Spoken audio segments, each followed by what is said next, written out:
मुंबईमधील केएम रुग्णालयाचं नाव बदला अशी मागणी आता जोर धरू लागलेली आहे। खरं तर मुंबईतले काही स्थानकांची नावं ही काही महिन्यांपूर्वीच बदलण्यात आलेली होती आणि त्यानंतर पुन्हा एकदा आता मागणी जोर धरू लागलेली आहे। ती म्हणजे केएम रुग्णालयाचं जे नाव आहे ते बदलावं अशी मागणी आता जोर धरते। केएम रुग्णालयातील किंग एडवर्ड हे नाव गुलामगिरीचं प्रतीक आहे, त्यामुळे हे नाव बदलावं अशी सूचना भाजप नेते आणि मंत्री मंगलप्रभात लोढा यांनी केली।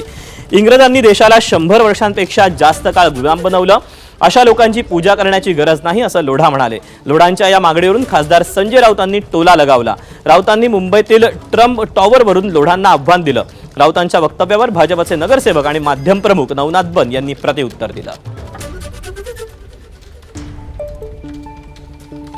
एडवर्ड का नाम रखने की ज़रूरत भी क्या है? ज़रूरत भी नहीं है। तो जो अभी भारत को 100 साल तक गुलाम करके गए उनकी हम अभी भी पूजा करते रहे, इसकी कोई ज़रूरत है क्या? लोढांनी त्यांच्या सगळ्यात मोठा जो प्रकल्प आहे लोढा टॉवर त्याला ट्रम्प टॉवर असं नाव दिलं आहे। लोढांनी आधी ट्रम्प टॉवर हे नाव बदलावं, ते मोदी टॉवर करावं, ठाकरे टॉवर करावं, बाळासाहेब ठाकरे, किंवा छत्रपती शिवाजी टॉवर करावं आणि मग केएमच्या विषयावरती आम्ही सगळे मिळून चर्चा करू। मुंबई डोनाल्ड ट्रम्प हे काय गुलामीचे प्रतीक नाही, ते एका राष्ट्राचे राष्ट्राध्यक्ष आहेत।